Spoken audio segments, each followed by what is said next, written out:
ഞാനും അമ്മയും കൂടി ഒരു പള്ളിപ്പെരുന്നാളിന് പോകാൻ കേട്ടോ. വയനാടുകാർക്ക് സുപരിചിതമായ പള്ളിക്കുന്നിലേക്ക്. 1908 ഫ്രഞ്ച് വൈദികനായ ജെഫ്രീനോ പണി കഴിപ്പിച്ചു എന്ന് വിശ്വസിക്കപ്പെടുന്ന ഈ പള്ളി ഇന്നൊരു തീർത്ഥാടന കേന്ദ്രം കൂടിയാണ്. ജാതിമത ഭേദമന്യേ ആയിരക്കണക്കിന് ആൾക്കാരാണ് ഓരോ വർഷവും ഈ പെരുന്നാളിലേക്ക് എത്തുന്നത്. ഞങ്ങൾ ഇറങ്ങി ആദ്യം പോയത് ഗ്രോട്ടോയിലേക്കാണ്. അവിടെ പോയി മെഴുകുതിരി എത്തിച്ച് പള്ളിയിലേക്ക് നടന്നു. വലിയൊരു തിരക്ക് പ്രതീക്ഷിച്ചാണ് പോയതെങ്കിലും ഈ വട്ടം ഉച്ച സമയമായതുകൊണ്ടാണോ എന്നറിയില്ല, വലിയ തിരക്കുണ്ടായിരുന്നില്ല. ഞങ്ങളവിടെ എത്തിയപ്പോഴത്തേക്കും ഏകദേശം 1:45 കഴിഞ്ഞിരുന്നു. അതുകൊണ്ട് ഞങ്ങൾ നേരെ പോയത് നേർച്ച ഭക്ഷണം കഴിക്കാനാണ്. ചോറും സാമ്പാറുമാണ് ഇവിടെ നേർച്ച ഭക്ഷണമായിട്ട് കൊടുക്കാറുള്ളത്.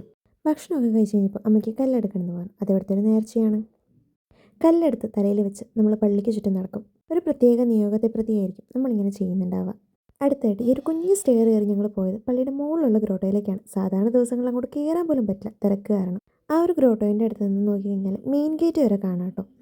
അവിടെ നിന്ന് ഞങ്ങൾ പതുക്കെ ഇറങ്ങി നേരെ പോയത് പൂപ്പന്തലിലേക്കാണ്. അമ്മയ്ക്കൊരു കുർബാനയ്ക്കുള്ള പൈസ കൊടുക്കാണ്ടായിരുന്നു. അതൊക്കെ കൊടുത്ത് ഞാനൊരു അടിമയൊക്കെ വെച്ച് ഞങ്ങൾ നേരെ പള്ളിയിലേക്ക് പോയി. കുറച്ച് നേരം മാതാവിനോട് ഈശോനോടൊക്കെ കുശലാന്വേഷണമൊക്കെ നടത്തി അവിടെ ഇരുന്നു. അവിടെ നിന്ന് ഇറങ്ങി ഞങ്ങൾ നേരെ വിട്ടത് ഒരു ഐസ്ക്രീം വാങ്ങാനാണ്. ചെന്ന ഉടനെ ചേട്ടൻ പറയാം, കാന്താരി ഐസ്ക്രീം ഉണ്ട്, എന്നാ ഒരെണ്ണം എടുത്തോ ചേട്ടാ എന്ന് പറയാൻ ആഗ്രഹമുണ്ടെങ്കിലും നാളെ രാവിലത്തേക്ക് ഇതൊരു ബുദ്ധിമുട്ടായാലോ എന്ന് വിചാരിച്ചിട്ട് ഞാൻ ആ പ്ലാൻ അങ്ങ് മാറ്റി. ഐസ്ക്രീം ഒക്കെ കഴിച്ച് ഞങ്ങൾ നേരെ പോയത് മലബാർ മേളയിലേക്കാണ്. ഒരു മിനി എക്സിബിഷൻ ഹാൾ പോലെ അല്ലാതെയും കടകളുണ്ട്. അവിടെ നിന്നൊക്കെ എല്ലാവരും ചില സാധനങ്ങളൊക്കെ വാങ്ങിച്ചു. അതൊക്കെ ഞാൻ വേറൊരു വീഡിയോ ആയിട്ട് ഇടാം കേട്ടോ. ആ മൈക്കിൻസിലെ കാണാൻ നല്ല രസമല്ലേ. ഇതുപോലെ കുറേ മിനിയേച്ചേഴ്സ് ഉണ്ടായിരുന്നു, പക്ഷേ കുറച്ച് എക്സ്പെൻസീവ് ആയിട്ട് തോന്നി, അതുകൊണ്ട് വാങ്ങിച്ചില്ല.